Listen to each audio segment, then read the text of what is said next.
Everyone, how are you all doing? I hope all of you are doing great. So as you all know, we are covering chapters from class 7th new NCERT of Math, Ganit Prakash. So in this video, we are going to start chapter number 5, Parallel and Intersecting Lines. Lines के दो types हम देखने वाले हैं. Parallel lines क्या होती हैं और intersecting lines क्या होती हैं, इसके बारे में जानेंगे.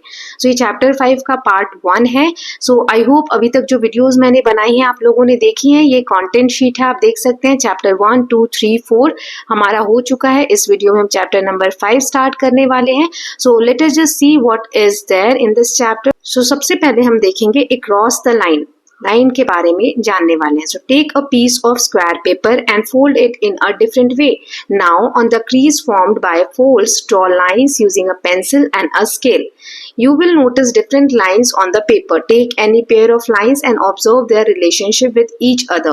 Do they meet? If they do not meet within the paper, do you think they would meet if they were extended beyond the paper? इसका मतलब क्या है? एक स्क्वायर शीट आपने ले ली, जैसे कि मैं यहाँ पर एक वीडियो प्ले कर रही हूँ. इस तरीके से आपने पेपर को अलग अलग तरीके से फोल्ड कर दिया. ठीक है, कैसे भी आप फोल्ड कर सकते हैं. जब आप उसको ओपन करेंगे, है ना, सो इस तरीके की कुछ क्रीज आपको देखने को मिलेगी. यहाँ पर देख सकते हैं जो लाइंस, डैश लाइन है ना, डॉटेड लाइन, ऐसा आपको क्रीज देखने को मिलेंगी. तो यही यहाँ पर कहा गया है कि जब आप पेपर को ओपन करेंगे तो बहुत सारी क्रीज लाइंस देखने को मिलेंगी. अब इसमें ये बताना है कि क्या ये लाइंस कहीं पर इंटरसेक्ट हो रही हैं या नहीं हो रही हैं. अब इसका मतलब क्या है, चलिए मैं आपको बताती हूँ.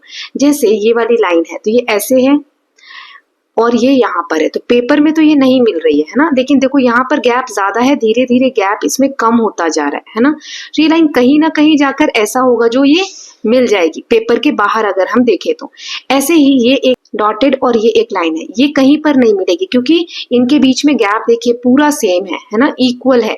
सो दो तरीके की लाइनें होती हैं. कुछ लाइनें बाद में जाकर अभी बेशक ना दिख रही हो टकराती हुई, लेकिन बाद में टकरा सकती हैं. इसका एक एग्जाम्पल यहाँ पर बहुत अच्छा दिया हुआ है, ये देखिए, एक second.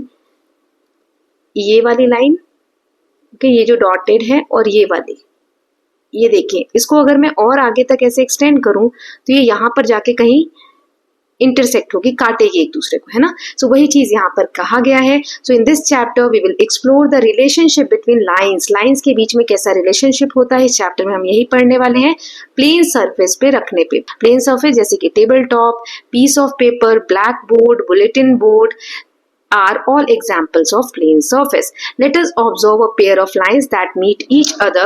You will notice that they meet at a point. जैसे ये दो लाइनें मैंने बनाई, इन सबको मैं इरेज कर दूं.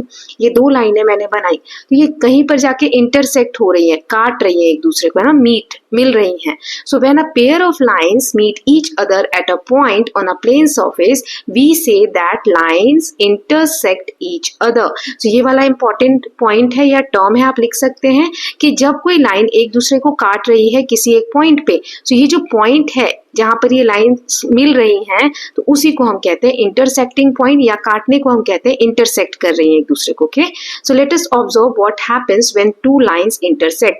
आगे हम देखेंगे कि क्या होता है जब दो लाइनें आपस में इस तरीके से एक दूसरे को काटती हैं. तो सबसे पहले एक एक करके यहाँ दिया हुआ है. तो क्वेश्चन है, how many angles do they form. अब दो लाइन, यहाँ देखो, एक ये वाली लाइन है, ओके, और इसको मैं थोड़ा सा इसकी विड्थ बढ़ा देती हूँ, एक सेकेंड. सो यहाँ पर देखिए एक ये वाली लाइन है ना, थोड़ा सा टेढ़ा मेढ़ा खींच रहा है बट ट्राई टू एडजस्ट, और एक ये वाली लाइन है, राइट. अब ये दो लाइनें आपस में टकरा रही हैं, तो इसमें क्या हमें देखने को मिलता है. So in figure 5.2 where line L, ये वाली लाइन का नाम है एल और ये वाली लाइन का नाम है एम, इस वाली का, है ना. L और M इंटरसेक्ट कर रही हैं इस पॉइंट पर, यहाँ पर. So we can see that 4 angles are formed. अब ये लाइनें आपको समझ में आ गई. अब ये मैं मिटा देती हूँ. अब यहाँ पर देखिए क्या कह रहा है कि ये लाइन जहाँ पर मिल रही है, अगर ये डॉट है यहाँ पर मिल रही है ना, इसे इंटरसेक्टिंग पॉइंट कहते हैं. यहाँ पर 4 एंगल्स बनते हैं. एक ये वाला एंगल क्या होता है, मैंने आपको बताया था पिछली क्लास में कि दो साइड्स इस तरीके से कहीं पर इंटरसेक्ट हो रही है, तो इस वाले पार्ट को हम एंगल बोलते हैं, है ना. इसकी दो रेज होती हैं, एक ये है और एक ये है, ठीक है. सो अब देखिए एक ये वाली रे हो गई, एक ये वाली रे हो गई, है ना, और ये बीच में ये वाला एंगल बन रहा है. सो ये एक एंगल, ये दूसरा एंगल, ये तीसरा एंगल और ये चौथा एंगल. सो टोटल 4 एंगल्स बनते हैं, A, B, C और D. है ना। अब आगे देखिए क्या दिया हुआ है। So can two straight lines intersect at more than one point, क्या दो ऐसी लाइनें आपस में जो स्ट्रेट लाइन हो, क्या कहीं ये टकराएंगी एक से ज्यादा पॉइंट पे। मान लो कि ये इस तरीके से टकरा गई, तो क्या ये दोनों स्ट्रेट लाइन और कहीं टकराएंगी? नहीं, बिल्कुल नहीं टकराएंगी। इसका आंसर मैं आगे लिख भी दूंगी। अगर ये टकरा रही है मतलब ये एक के ऊपर एक ही जा रही है। जैसे एक ये लाइन हो गई, मैं कलर चेंज कर देती हूँ, फिर से इसी के ऊपर जाएगी, तभी ऐसा होगा कि ये एक दूसरे से जगह जगह टकरा रही है ना। तो इसका आंसर क्या हो जाएगा? You can write it down. No two straight lines can only intersect at one point, एक ही जगह टकराएंगी। इफ दे आर पैरेलल, अगर वो पैरेलल है, पैरेलल क्या होता है? ऐसी लाइनें जो कभी नहीं टकराती हैं, ठीक है, ऐसी स्ट्रेट चलती जाती हैं। दे नेवर इंटरसेक्ट, वो कभी इंटरसेक्ट नहीं करेंगे, एक दूसरे को नहीं काटेंगी। If two lines intersect at more than one point, अगर दो लाइनें एक से ज्यादा पॉइंट पे कट कर रही हैं एक दूसरे को, इसका मतलब वो कोइंसिडेंट लाइन्स हैं, मतलब एक के ऊपर एक ही खींची गई है, ठीक है। नाउ नेक्स्ट देख लेते हैं। तो यहाँ दिया गया है ड्रॉ टू लाइन्स, एक्टिविटी है, ये हमें करना है। So draw two lines on a plane sheet of paper so that they intersect. अब हमें दो लाइनें ड्रॉ करनी है और ऐसे हमें चार सच पेयर्स हमें ड्रॉ करने हैं जिसमें एक दूसरे को लाइनें काट रही हूँ। अब ये जो बाकी के चार एंगल्स बनेंगे हर फिगर में, उसे हमें प्रोटेक्टर से नापना है और देखना है कि उसमें कोई पैटर्न बन रहा है क्या। तो चलिए इसको कैसे करेंगे। सो पहले मैं लाइन्स ड्रॉ कर देती हूँ, ठीक। एक इस तरीके से एरो के साथ और एक ऐसे लाइन कर दिया, तो ये इमेज 1 हो गया, ठीक। एक ले लो ऐसे और ऐसे ड्रॉ कर दिया, ठीक। एक मान लीजिए ऐसे, आप ये स्केल से करेंगे, है ना। एक ऐसे ड्रॉ कर दिया, और तो ये सेकंड वाला इमेज हो गया और ये थर्ड वाला इमेज हो गया। हमें चार करने हैं ऐसे ड्रॉ, और एक और ले लेते हैं, ऐसे और ऐसे ड्रॉ कर दिया, ठीक। किसी भी तरीके से आपको ड्रॉ करना है। अब मैं कलर चेंज करती हूँ आगे का क्वेश्चन सॉल्व करने के लिए।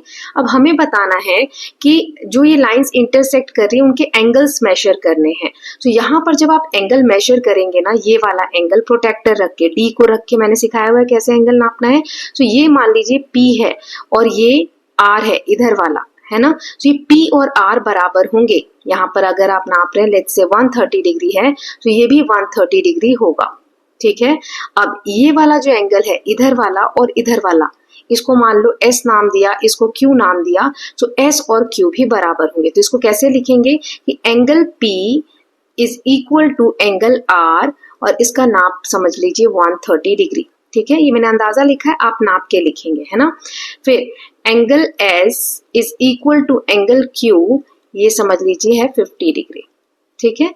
नाउ इस वाले में तो ये वाला एंगल और ये वाला एंगल, यहाँ पे ये x ले लेते हैं, ये z ले लेते हैं, ये लेट्स से 150 डिग्री है, 150 डिग्री है, ठीक है। तो क्या लिखेंगे, angle x is equal to angle z is equal to 150 degree. दोनों एंगल बराबर है, 150 डिग्री है।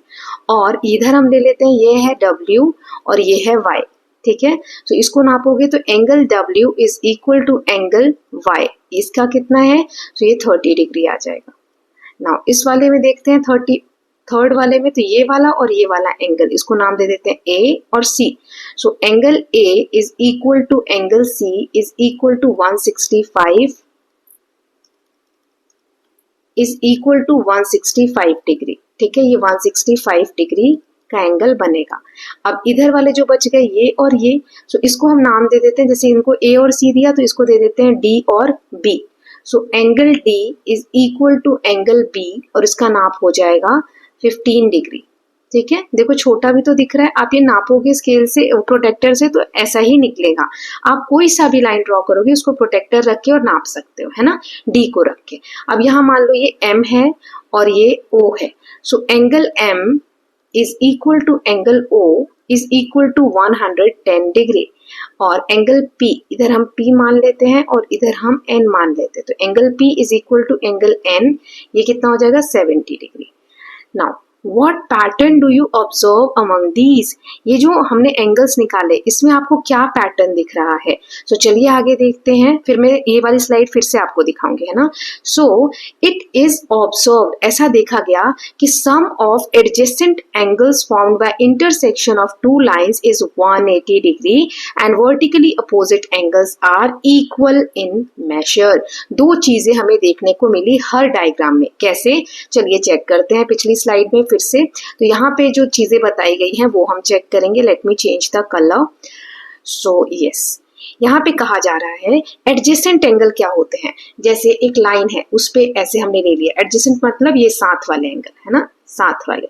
और वर्टिकली अपोजिट मतलब ये वाला और ये वाला इसके अपोजिट वाला, या ये वाला और ये वाला इसके अपोजिट वाला. ठीक है. सो ये दो पॉइंट्स जो अभी हमने पढ़े कि क्या है इन सब में कॉमन. सो इसमें कहा जा रहा है कि जो वर्टिकली अपोजिट एंगल है वो सेम है. मतलब देखो यहाँ P और R सेम है, 130 130.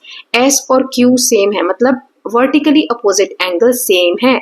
यहाँ देखो 50 50, यहाँ 150 150 X और Z है, इसमें Y और Z 30 है ना. ये चीजें देखने को मिली, सभी में यही है. दूसरा पॉइंट उसमें कह रहे हैं कि जो एडजेसेंट एंगल है, एडजेसेंट एंगल क्या होता है. देखो मैं यहाँ पे कलर कर रही हूँ. मान लो ये वाला और ये वाला दोनों साथ वाले जो एंगल हैं ये क्या है, इनका सम 180 डिग्री है. कैसे? तो देखो इसमें M कितना है, M है 110. ठीक है. और n यहाँ पे n है तो n कितना है 70. सो 110 और 70, 110 और 70 को ऐड करोगे तो कितना आएगा 180. सिर्फ यही नहीं, किसी को भी आप ऐड कर लो. m की जगह o कितना है 110 डिग्री. ठीक. अब इसमें ये वाला एडजेसेंट होगा और ये वाला एडजेसेंट यानी साथ साथ, है ना. और p कितना है 70 डिग्री. सो 110 और 70 फिर से 180 डिग्री आ गया. राइट. अब मैं अगर ये सारा इसमें से हटा देती हूँ, दोबारा से हम और किसी एंगल को चेक करके देख लेते हैं एक बार को. मान लो ये मैंने n ले लिया, n वाला एंगल और o वाला, क्योंकि ये एक लाइन है ये वाला, ये और ये एडजेसेंट है, साथ साथ में एंगल बने हुए. तो n है हमारा 70 डिग्री और o है हमारा 110 डिग्री. तभी भी देखो दोनों को ऐड करोगे तो कितना आएगा 180 डिग्री, है ना. इस वाले में हम चेक कर लेते हैं. तीसरी वाली इमेज में ये a 165 डिग्री है और a के साथ हम b ले लेते हैं. तो b कितना है 15 डिग्री. 165 और 15 कितना होगा 180 डिग्री. सो किसी में भी आप चेक करेंगे तो एडजेसेंट एंगल जो होंगे, एडजेसेंट एंगल यानी कि एक लाइन पे जो साथ में एंगल्स होते हैं इस तरीके से, ये वाला ये लाइन ऐसे है तो ये वाला और ये वाला साथ में जो एंगल है उसका सम जो होगा वो 180 डिग्री होगा. ठीक है, ये वाला रूल. और दूसरा हमने देखा कि जो अपोजिट एंगल्स होंगे इधर वाले और इधर वाले वो क्या होंगे, इक्वल होंगे. उसे हम बोलते हैं वर्टिकली अपोजिट एंगल्स. ये लिखा हुआ वर्टिकली अपोजिट एंगल्स. ठीक है. सो ये हमने पैटर्न देखा. नाउ नेक्स्ट इज, अब हमें यहाँ पर एक फिगर दिया गया है, फिगर 5.2. इसमें एंगल A 120 डिग्री है. ये वाला जो एंगल है मान लो कि 120 डिग्री है. अब हमें फिगर आउट करना है B, C और D. तो क्या हम बिना ड्रॉ किए या नापे बता सकते हैं कितना है? हाँ बता सकते हैं, क्योंकि देखो ये A और ये B ये दोनों क्या है एडजेसेंट एंगल है. सो इनका सम कितना होना चाहिए 180 होना चाहिए टोटल, है ना. ये 120 है तो ये कितना होगा 180 में से 120 को माइनस कर दो तो यानी कि ये कितना हो जाएगा 60 डिग्री, है ना. ये 60 डिग्री आ जाएगा ये वाला एंगल. बाकी चीजें डिलीट कर देती हूँ. यस. तो B हमारा आ गया 60 डिग्री. अब ये 60 डिग्री है तो ये कितना होगा, ये टोटल होना चाहिए 180 डिग्री. तो 60 माइनस कर दो 180 में से, है ना. तो कितना आ जाएगा 120 डिग्री. ये आ गया 120 डिग्री. ऐसे नहीं भी करते तो अभी मैंने आपको बताया कि वर्टिकली एंगल्स ये 120 है तो ये भी कितना होगा 120, ये 60 है तो ये भी कितना होगा 60. लेकिन इस 60 को फाइंड आउट करने का एक और तरीका है. वो क्या हो सकता है, ये वाला 120 है तो ये पूरा कितना होना चाहिए 180. 120 को 180 में से माइनस करेंगे तो 60 आ जाएगा. तो किसी भी तरीके से आप कर सकते हैं और सारे एंगल्स फाइंड आउट कर सकते हैं. यही यहाँ पर लिख के दिया हुआ है. चलिए मैं रीड कर देती हूँ आप लोगों के लिए और देखते हैं क्या है. तो यहाँ दिया है A और B हमें बता दिया कि 180 डिग्री होना चाहिए साथ में, है ना, कंबाइन, क्योंकि ये स्ट्रेट एंगल होता है. स्ट्रेट एंगल यानी पूरा ऐसे 180 डिग्री का बनना चाहिए. ठीक है. सो इफ A इज 120 तो B कितना हो जाएगा 60. ये अगर 120 है तो ये 60 हो जाएगा. ऐसे ही B और C ये वाला और ये वाला साथ में 180 होना चाहिए. तो B अगर 60 है तो ये वाला 120 हो जाएगा. और ऐसे अपोजिट में भी 120 होगा, ठीक है। ऐसे ही ये और ये 180 होना चाहिए, तो ये 120 है तो ये कितना आ जाएगा, 60 आ जाएगा, है ना। सो ऐसे हम फाइंड आउट कर सकते हैं, राइट। नाउ नेक्स्ट देख लेते हैं। So is this always true for any pair of intersecting line, क्या ये हमेशा सही होगा। So check this for different measure of A की जगह आप कोई भी नंबर रख के देख लीजिए, मैंने जो इमेजेस ड्रॉ की थी मैंने आपको दिखा दिया है। So we can generalise our reasoning of figure 5.2 without assuming the value of A. Straight angle जो है वो 180 डिग्री का होता है। सो ए और बी इज इक्वल टू ए और डी, मतलब ये ए वाला और बी वाला ये बराबर ए और डी के, इधर वाले के, है ना। तो ये चीजें यहाँ पर हमने देखी, इज इक्वल टू 180 डिग्री, मतलब एडजेसेंट एंगल बराबर होगा ए स्ट्रेट एंगल के, ठीक। सो बी और D are always equal, B और डी ये वाले जो सामने वाले हैं वो भी इक्वल होंगे। सो एडजेसेंट एंगल किसे कहते हैं वो मैं आपको ऑलरेडी बता चुकी हूँ, वही यहाँ लिखा है। ए और बी एडजेसेंट मतलब साथ में, form two lines intersecting each other called linear pair. एक लाइन पे दो एंगल बन रहे हैं ए और बी, इन्हें हम बोलते हैं, लाइन पे बन रहे हैं, स्ट्रेट एंगल बन रहे हैं तो इसे हम बोलते हैं लीनियर पेयर, ठीक है। और इनका सम हमेशा 180 डिग्री आएगा एंगल्स का, ठीक। अब है opposite angles B and D, ये वाला और ये वाला और ये वाला और ये वाला, इन्हें हम बोलते हैं vertically opposite angles, okay. From the above reasoning we conclude that whenever two lines intersect vertically opposite angles are equal, such a justification is called proof in mathematics। ये सब करके हमने इसका आंसर फाइंड आउट किया, yes हमेशा ही ऐसा होता है, ठीक। नाउ नेक्स्ट देख लेते हैं। So figure it out. Questions दिए हुए हैं, list all the linear pairs and vertically opposite angles you observe in this figure. ये 5.3 में जितने लीनियर पेयर्स हैं, लीनियर पेयर्स क्या होते हैं, एक लाइन पे जो साथ में एंगल्स बन रहे हैं। तो अगर मैं ये एम वाली लाइन लूँ, ये वाली लाइन, तो इस पे देखो एक तो ये बनेगा ए और बी, वो हमें दिया हुआ है। दूसरा ये बनेगा डी और सी, तो angle C and angle D ये बनेगा। फिर इसी लाइन पे एक ये वाला भी बनेगा, मैं इनको इरेज करती हूँ, जो जो लिख रही हूँ वही बताती हूँ।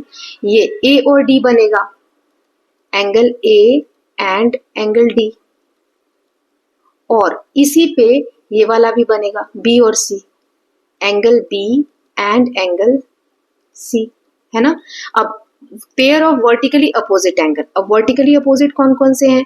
सो दो हमें दिए हैं बी और डी, ये वाला और ये वाला, एक और है ए और सी, है ना, angle A and angle C, right. चलिए अब आगे देखते हैं। सो अब यहाँ दिया हुआ है मेजरमेंट्स एंड ज्योमेट्री।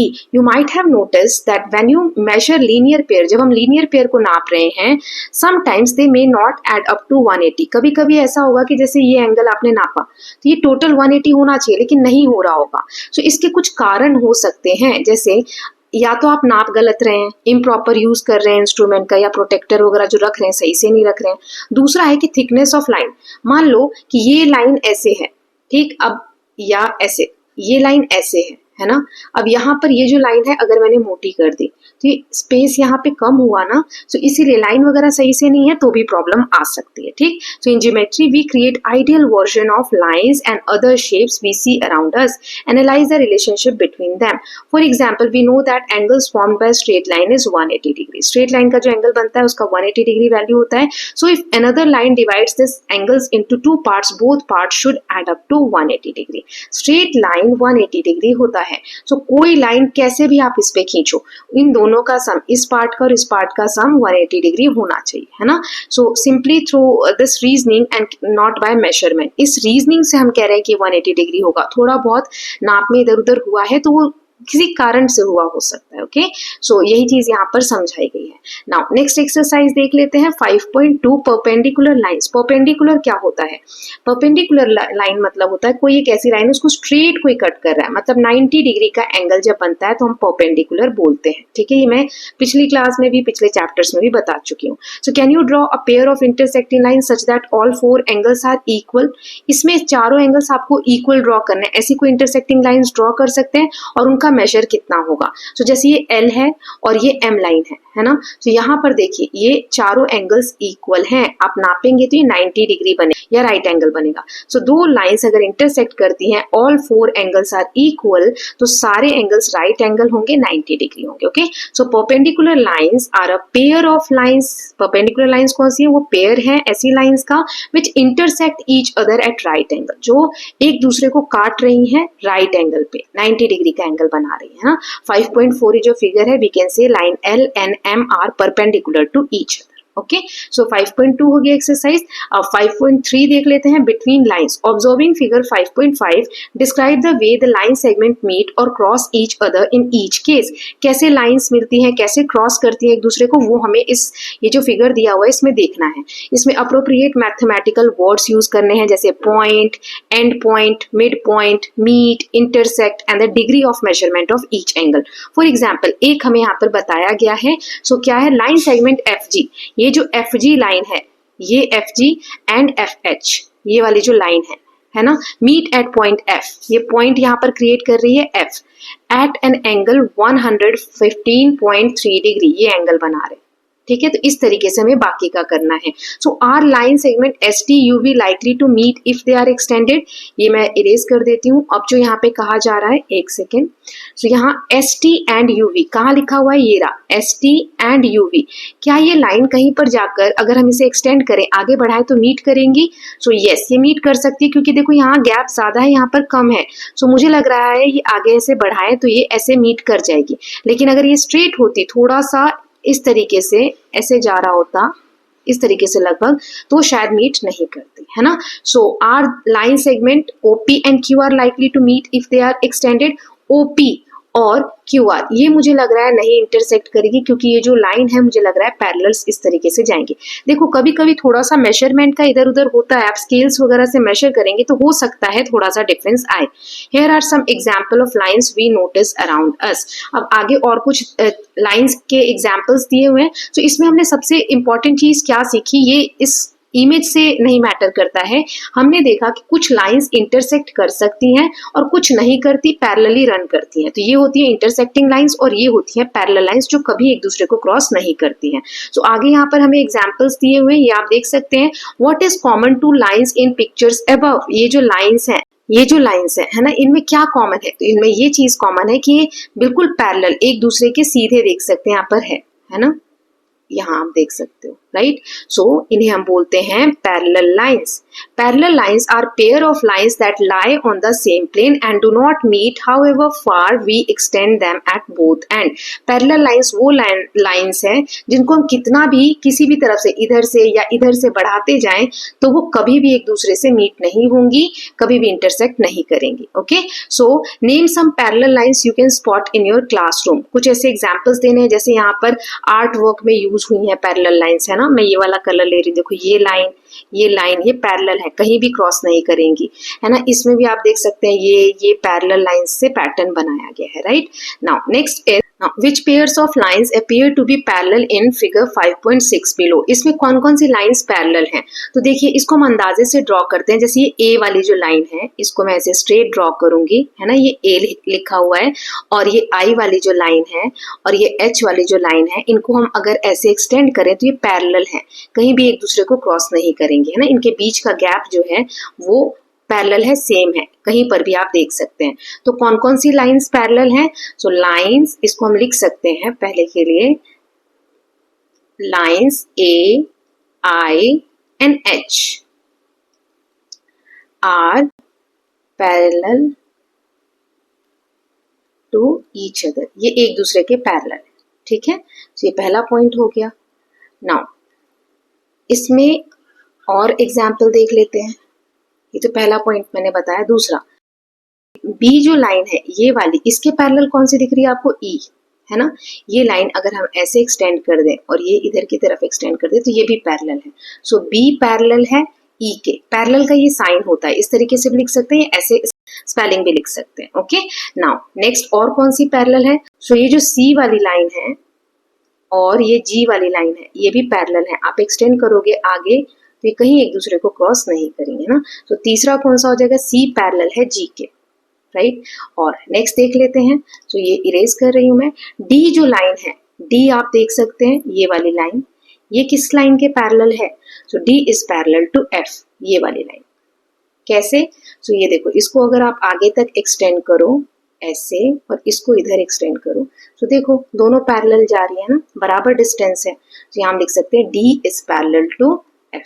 ठीक है, स्पेलिंग्स में भी और ऐसे दो लाइन पैरेलल के भी ड्रॉ करके आप लिख सकते हैं। नाउ नेक्स्ट देख लेते हैं। So exercise 5.4 parallel and perpendicular lines in paper folding. अब जो हमने पैरेलल लाइन पढ़ा, परपेंडिकुलर लाइन पढ़ा, उसको एक पेपर फोल्ड करके एक्टिविटीज के थ्रू हम जानेंगे। कुछ क्वेश्चंस दिए हैं। Take a plane square sheet of paper, use a newspaper for this activity. आपको एक न्यूज़पेपर लेना है, स्क्वायर शीट लेना है, उसको फोल्ड करके इस एक्टिविटी को करना है। तो इसमें पहला क्वेश्चन है, how would you describe the opposite edges of the sheet they are to each other. ये पैरेलल टू ईच अदर है। इसका मतलब क्या है इस लाइन का या इस क्वेश्चन का?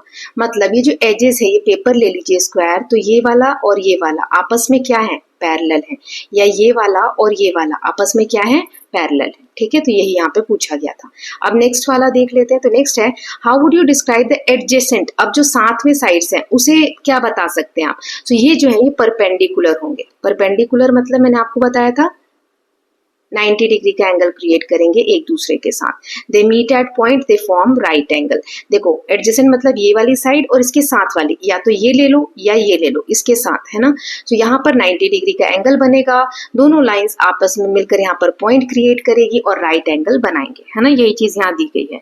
नाउ नेक्स्ट देखते हैं, fold the sheet horizontally in half, a new line is formed, see figure 5.7। So इसी फिगर में आपको देखना है कि ये जो शीट है इसको इस तरीके से हाफ अगर फोल्ड कर दो, ठीक है, आधा फोल्ड कर दो। सो आप देखोगे ओपन करने पे यहाँ पे एक लाइन दिख रही है ना। So how many parallel lines do you see now, how does the new line segment related to vertical side. तो कितनी पैरेलल लाइन है अब?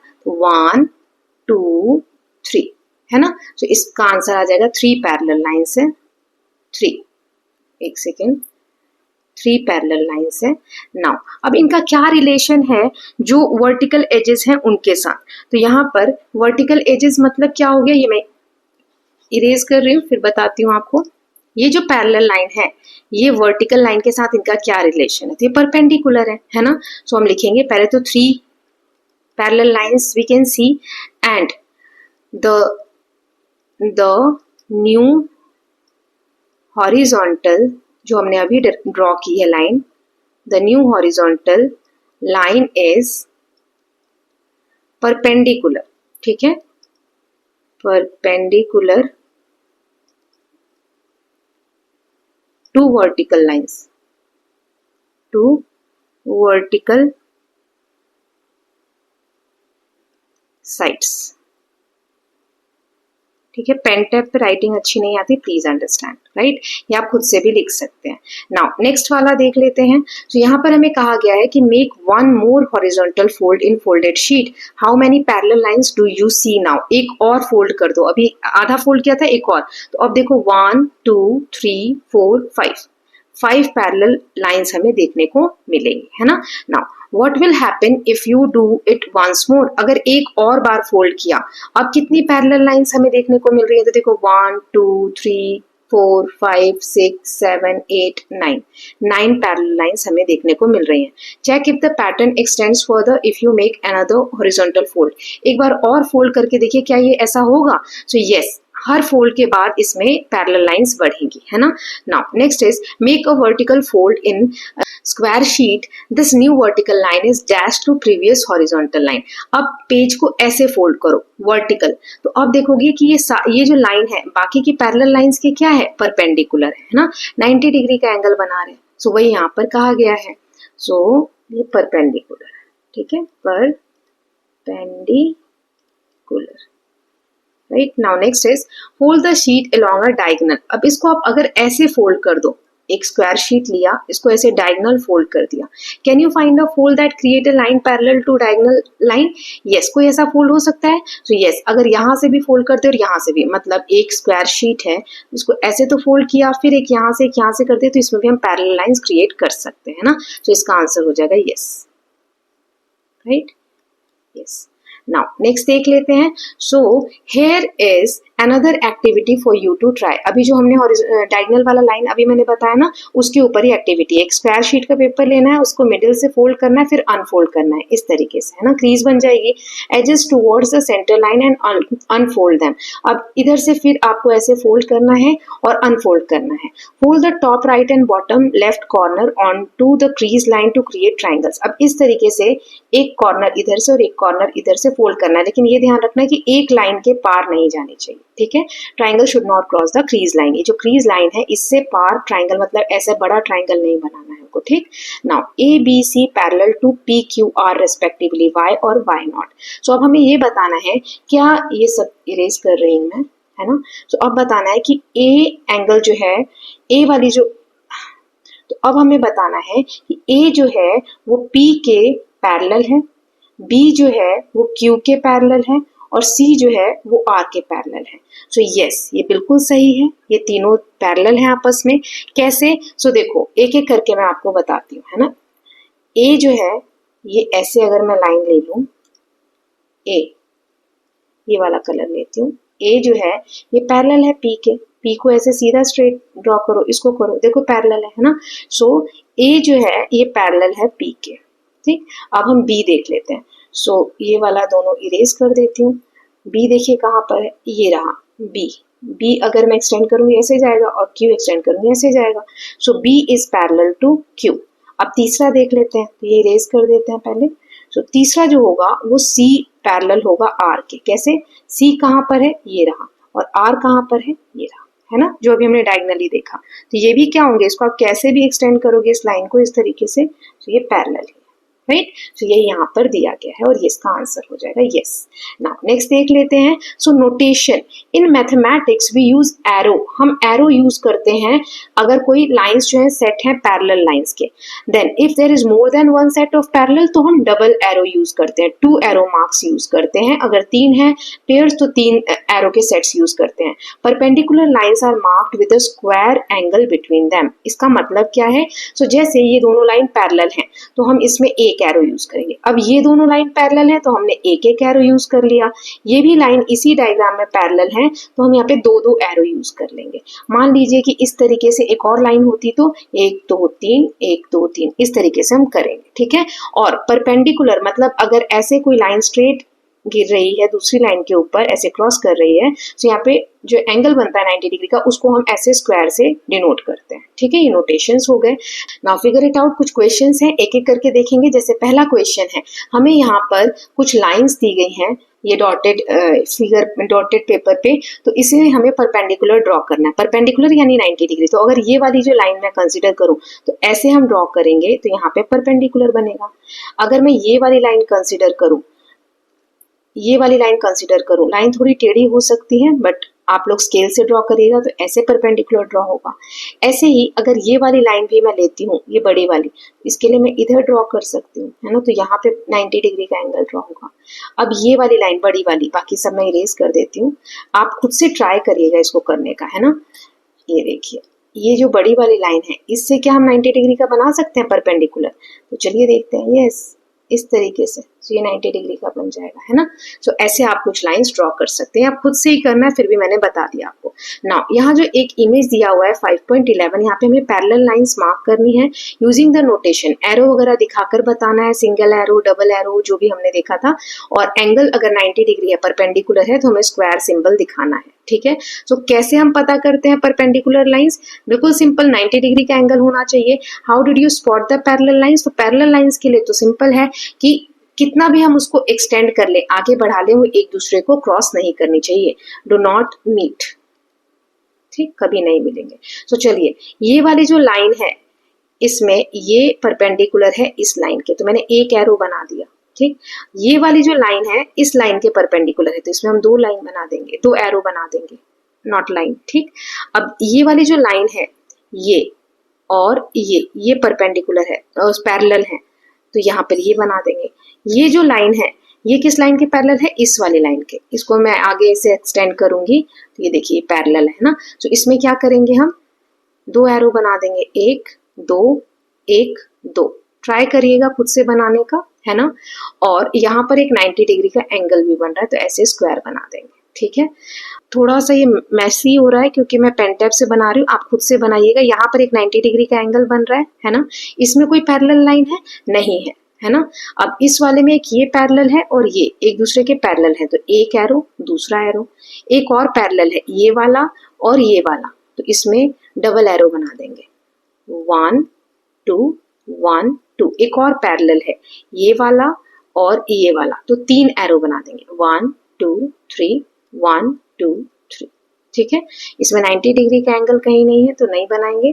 अब इसमें देखिए एक ये वाली लाइन और ये वाली लाइन आपस में पैरेलल है, तो हम एक एरो दूसरा एरो। अब ये वाली लाइन और ये वाली लाइन आपस में पैरेलल है तो 2 एरो बना देंगे, 1 2 है ना, 1 2, और बस यही है। और यहाँ पे 90 डिग्री का एंगल है तो एक स्क्वायर बना देंगे, यहाँ पर कलर कर देंगे और यहाँ पर भी कलर कर देंगे। ठीक है, so I hope it is clear. अगर मुझे ये कुछ भी नहीं करना है, साफ सुथरा आपको बना के दिखाना हो अगर, तो इसको कैसे कर सकते हैं या आप कैसे करेंगे, ये देखिए, 1 एरो, सेकेंड एरो और यहाँ पे एक 90 डिग्री का एंगल, इसमें ये वाला पैरेलल है इसके और ये वाले 2 एरो दिखा देंगे ताकि पता चले ये पैरेलल है। इसमें यहाँ पर एक 90 डिग्री का एंगल बनेगा। ठीक है, आप कलर भी कर सकते हैं या बॉक्स बना के छोड़ सकते हैं, और इसमें पैरेलल नहीं है। इसमें 1 ये पैरेलल है, 1 2 1 2, फिर 1 2 3 1 2 3, इसमें 1 2 1 2 1 2। ठीक है, और यहाँ पर 90 डिग्री का एंगल, ऐसे आप सॉल्व कर सकते हैं। Now next question is, in the dot paper following draw different sets of parallel lines, the line segments can be different length but should have dots as end points. इसमें आपको अलग अलग pattern से parallel lines draw करनी है, तो इस तरीके से डॉटेड लाइन दे सकते हैं और एंड पॉइंट आपके जो है वो पॉइंट्स पे होना चाहिए। तो जैसे ये हो गया, एक इसके पैरेलल ड्रॉ कर दी, ये हो गया, या आप एक ये लाइन ले सकते हैं, थोड़ी टेढ़ी है लाइनें, आप इसको सही से ड्रॉ कर सकते हैं ना, इस तरीके से। तो कुछ भी लाइंस आप ड्रॉ करेंगे। नाउ नेक्स्ट देख लेते हैं। So using your sense of how parallel lines look, आपको एक सेंस यूज करना है। कभी कभी हमें बहुत मुश्किल होता है फाइंड आउट करने में कि ये लाइंस पैरेलल है कि नहीं, तो आप एक अंदाजा लगाएंगे और ड्रॉ करेंगे, ट्राई करेंगे ड्रॉ करने का parallel line segment on this dot paper, हर लाइन जो दी गई है। सो यहाँ दिया हुआ है, did you find it challenging to draw some of them, क्या आपको प्रॉब्लम आ रही है कुछ लाइंस ड्रॉ करने में, कौन सी लाइनों को ड्रॉ करने में प्रॉब्लम आई, और how did you do it, और आपने कैसे किया। सो चलिए देखते हैं इसको कैसे करेंगे। जैसे ए यहाँ हमें दिया हुआ है, इसके पैरेलल को कौन सी हो सकती है, ये वाली हो सकती है ना। देन ये हमें दी हुई है ई वाली लाइन, तो इसके पैरेलल कौन सी हो सकती है, ये थोड़ा सा टफ लग रहा है ड्रॉ करने में, है ना, तो ये थोड़ा सा टफ है। नाउ ये जो लाइन है एफ वाली, इसके पैरेलल अगर ड्रॉ करना है तो मैं यहाँ से ड्रॉ करती हूँ, ट्राई करती हूँ ड्रॉ करने का कुछ ये, लेकिन ये सही नहीं जा रहा है, but yes I am trying to do that. इसके पैरेलल ये वाला जो है, इसके ये वाली लाइन के पैरेलल ये वाली लाइन के पैरेलल, ये तो इजी लग रहा है, ये वाली लाइन के पैरेलल, ये पहले तो ये टेढ़ी हुई, देन ये वाली लाइन के पैरेलल ये वाला, और ये जो बड़ी लाइन है ना, इसके पैरेलल हम ड्रॉ कर सकते हैं ये वाला। ठीक है, सो ये जो 3 क्वेश्चन है इसे मैं इरेज करती हूँ। पहला, क्या कुछ चैलेंजिंग था, तो यस, कुछ लाइनों को ड्रॉ करना चैलेंजिंग था। कौन कौन सी लाइन है, तो ई एफ है ना, एच और जी, ये जो लाइन्स थी ई वाली, एफ वाली, फिर जी वाली और एच वाली, इनमें प्रॉब्लम हुई। तो हमने कैसे किया फिर, हमने ये देखा कि जो पैरेलल लाइंस होती हैं, पैरेलल lines are drawn, हम कैसे ड्रॉ करते हैं, by keeping them equidistance, मतलब उनके बीच में बराबर का डिस्टेंस होना चाहिए। ओके, तो वो पैरेलल होती है। तो ये अंदाजा लगा के हम इक्विडिस्टेंस करके और जो लाइनें दी गई हैं फ्रॉम द गिवन लाइंस और ड्रॉ कर देंगे। ठीक है, एक अंदाजा भी लगाना होता है। नाउ नेक्स्ट देखते हैं। In figure 5.13 which line is parallel to line A, जो लाइन है ये वाली, ये वाली जो लाइन है इसके पैरेलल कौन सी है, सी वाली है कि बी वाली है, ये वाली है। सो आपको ये बताना है। तो यहाँ पर आप देख सकते हैं लाइन बी और सी कौन सा पैरेलल है। तो यहाँ पर ए के जो पैरेलल है वो सी है, सी लाइन पैरेलल है बिकॉज बोथ जो दोनों लाइनें हैं, बिकॉज बोथ लाइन्स ये क्या होंगे, they will remain equi distance, इनके बीच में डिस्टेंस जो है वो हमेशा इक्वल रहेगा। ये बहुत टफ कॉल है, ऐसा कंफ्यूजिंग है ये वाला है कि ये वाला है। आप स्केल से देखेंगे तो ये सी वाली लाइन बिल्कुल स्ट्रेट है। Okay, and do not intersect, ये कहीं एक दूसरे को नहीं काटेंगे, डू नॉट इंटरसेक्ट। ठीक है, चाहे कितना ही आगे तक बढ़ा लो। नाउ नेक्स्ट है, सो इससे हमें क्या पता चला। So from previous exercises we observe that sometimes it is difficult to be sure whether two lines are parallel. To determine this we use the idea of transversal. अब कभी कभी क्या होता है, हमें पता नहीं चलता, बहुत मुश्किल होता है फाइंड आउट करना कि दो लाइनें पैरेलल हैं कि नहीं, इसीलिए ट्रांसवर्सल का कॉन्सेप्ट आता है। ट्रांसवर्सल जो लाइन, एक लाइन जो ट्रांसवर्सल यानी एक लाइन जब इस तरीके से दो लाइनों को काटती है, उसी बेसिस पे हमारा नेक्स्ट एक्सरसाइज है। आप देख सकते हैं नाम है ट्रांसवर्सल। तो ये क्या होता है इसके बारे में चलिए जानते हैं। So we saw what happens when two lines intersect in different way. दो लाइनें जब इंटरसेक्ट करती हैं अलग अलग तरीके से तो क्या होता है वो हमने देखा। Let us explore what happens when one line intersect two different line. अगर एक लाइन दो लाइनों को इंटरसेक्ट करे तो उस पे क्या होता है। तो ये जो 5.14 फिगर दिया गया है, टी लाइन इंटरसेक्ट कर रही है एल और एम को, ये मुझे इरेज करने दीजिए। ये एल लाइन है और ये एम लाइन है, इसको ये टी वाली जो लाइन है इस तरीके से ये इंटरसेक्ट कर रही है, काट रही है, जिसे हम बोलते हैं ट्रांसवर्सल। ये जो टी लाइन है जो दो लाइनों को कोई लाइन काटती है, इसे हम बोलते हैं transversal. Notice that 8 angles are formed when a line crosses a pair of line. जब कोई लाइन ट्रांसवर्सल लाइन किसी दो लाइन को काटती है तो 4 एंगल्स बनते हैं, 1 2 3 4 5 6 7 8। इनके बीच में रिलेशन होता है, जैसे कि अभी हमने पिछली स्लाइड्स में भी देखा था वैसे ही। 1 और 3 यानी ये वाला और ये वाला, ये क्या होते हैं, vertically opposite angles, they are equal, ये बराबर होते हैं। ऐसे ही वर्टिकल अपोजिट एंगल्स और कौन कौन से होंगे, 2 और 4 है ना, 2 और 4, 6 और 8, 6 और 8, 5 और 7। ठीक है, 1 और 3 तो हमें दिया ही हुआ है ना। सो यहाँ लिखा है we can see that there are a total of 4 pairs, total 4 pair होंगे, 1 2 3 और 4, किसके, वर्टिकली अपोजिट एंगल्स के। In each pair the angles are equal to each other, और सारे पेयर्स में एंगल्स एक दूसरे के बराबर होंगे। दस when a transversal intersect two lines, अगर एक ट्रांसवर्सल दो लाइन को इंटरसेक्ट करता है, इट फॉर्म्स 8 एंगल्स, तो 8 एंगल बनते हैं with a maximum of 4 distinct angle measure, जिसमें 4 एंगल्स अलग अलग मेजर के हो सकते हैं, 5 नहीं हो सकते, मैक्सिमम 4 हो सकते हैं। ठीक है, 4 जो बाकी के वो उनके इक्वल होंगे, इसीलिए 4 ही एंगल्स ऐसे हो सकते हैं जो अलग अलग मेजरमेंट के हों। ओके, नाउ एक्सरसाइज 5.6 से हम नेक्स्ट वीडियो में देखेंगे। ओके, एक और वीडियो शायद बने, बाकी ये चैप्टर छोटा ही है। So with this we are done with part 1 of chapter number 5. I hope all of you are loving these videos. If you are doing so, please like and share it, and don't forget to subscribe Kalyan TV channel for more such videos. Thank you so much.